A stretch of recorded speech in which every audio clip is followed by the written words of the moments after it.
नमस्कार दोस्तों, मैं सोनू जौहरी समीक्षा इंस्टीट्यूट में आपका स्वागत करता हूँ। एमपीसीएससी के बाद जो अभ्यर्थी अभी अभी इंटरव्यू देके निकले हैं, उनसे हम बात करते हैं इंटरव्यू का माहौल कैसा रहा। सबसे पहले मैम का परिचय जानेंगे। मैम, आपका शुभ नाम? मेरा नाम प्रियंका उपाध्याय है। मैम, आप कहाँ से हैं? मैं रायसेन से हूँ। कैसा रहा मैम आपका इंटरव्यू? अच्छा रहा, ठीक था। कौन सा पैनल मिला आपको? लता मैम का। एवरेजन कितने टाइम तक रहा मैम आपके? 20 मिनट था। और अंदर का माहौल कैसा था? अंदर का माहौल अच्छा था। सब उन्होंने कंफर्टेबल कराया, अच्छे से बात की सबसे। मैम, आपके गृह जिले से कोई क्वेश्चन बना आपको? गृह जिले से उन्होंने किले के बारे में पूछा, रायसेन किले के बारे में। और एक दो चीज़ें और जो मुझे भी शायद याद नहीं आ रही हैं, पूछा था उन्होंने। सब्जेक्ट में क्या क्या प्रश्न बने मैम? सब्जेक्ट में उन्होंने मुझसे, क्योंकि मैं पटवारी हूँ, तो मुझसे कर व्यवस्था के बारे में पूछा था। कौटिल्य के अर्थशास्त्र से रिलेटेड पूछा था उन्होंने कि उसमें क्या अलग बताया है कर के बारे में वो। और उन्होंने कुछ मध्यकालीन कर व्यवस्था के बारे में भी पूछा था। ब्रिटिश पूरी मतलब प्राचीन से लेके आधुनिक तक आधुनिक तक कर कर व्यवस्था, प्रणाली पर पूरे क्वेश्चन बने हाँ जहाँ से। जी। इसके अलावा और कोई क्वेश्चन मैम? और उन्होंने मेरे डेप्थ से ज़्यादातर क्वेश्चन पूछे थे। जैसे? बरकतुल्लाह विश्वविद्यालय से उसके बारे में पूछा था कि उसका नाम बदलना कितना मतलब सही है। और अगर आप उसके हाँ अगर आप कर रहे हो कि बदलना चाहिए, तो उसके बारे में तथ्य बताइए, और नहीं बदलना चाहिए तो क्यों नहीं बदलना चाहिए। तो मैं पक्ष और विपक्ष में दोनों में तर्क? उन्होंने दोनों ही पूछे। अच्छा, दोनों आप के जो तर्क भी, जाना हाँ, चाहें? दोनों ही पूछे उन्होंने। इनके अलावा और कोई क्वेश्चन मैम? और विवेकानंद जी के बारे में बहुत पूछा उन्होंने मुझसे।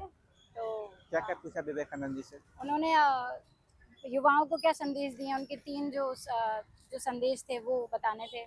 इसके अलावा उन्होंने बोला है कि विवेकानंद की जो एक सिस्टर निवेदिता थी, उन्होंने कुछ बुक लिखी थी, उसका कुछ पूछा उन्होंने कि इसका शीर्षक क्या था। और उन्होंने एक और क्वेश्चन पूछा था कि वो महिलाओं को किसके समान मानते थे, मतलब किसको आदर्श मानते थे। अच्छा अच्छा। सीता माता के बारे में वो बात करें। हाँ।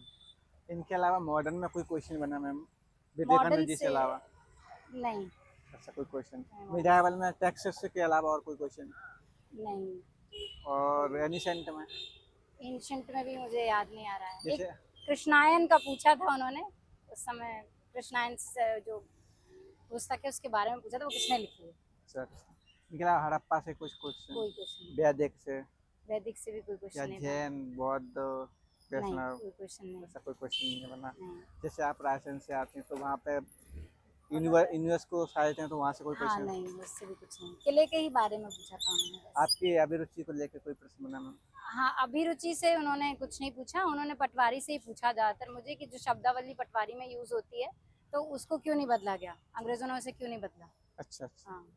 इसके अलावा मैम और कोई प्रश्न, जैसे बड़े इतिहास को लेकर कोई क्वेश्चन बना? नहीं, कोई क्वेश्चन नहीं था। उन्होंने एक क्वेश्चन पाकिस्तान से पूछा था कि उसका नाम पाकिस्तान मतलब किसने लिया? किसने लिया और कब लिया। और 14 अगस्त 1947 को क्या हुआ था, ये पूछा था उन्होंने। इतिहास से उन्होंने इतने पूछे नहीं क्वेश्चन बना? थे। इसके अलावा और कोई क्वेश्चन? और कोई क्वेश्चन। भैया, मैम जी अभ्यर्थी तैयारी कर रहे हैं, फ्यूचर में ऑफिसर प्रोफेसर बनने के सपने देख रहे हैं, उनके लिए आप अपनी तरफ से क्या सुझाव देंगे? मैं ये बोलूँगी कि अपना डेफ कंप्लीट करके जाएँ, और डेफ में जो भी चीज़ें लिखें सोच समझ के लिखें, और जो भी लिखें वो पढ़ के जाएँ। क्योंकि वो डेफ के जो है वो डीप पूछ रही हैं। आप जो भी पढ़ रहे हो उससे डीप पूछती हैं। बाकी बाकी तो आप सब्जेक्ट जो है वो तो पढ़ना ही रहता है, तो आप सारे सब्जेक्ट जितने बेसिक टॉपिक है वो कवर करके जाइए और डेफ कंप्लीट करके जाइए। बहुत अच्छा लगा मैम आपसे बात करके। आपको बहुत बहुत शुभकामनाएं। Thank you so much ma'am. Thank you.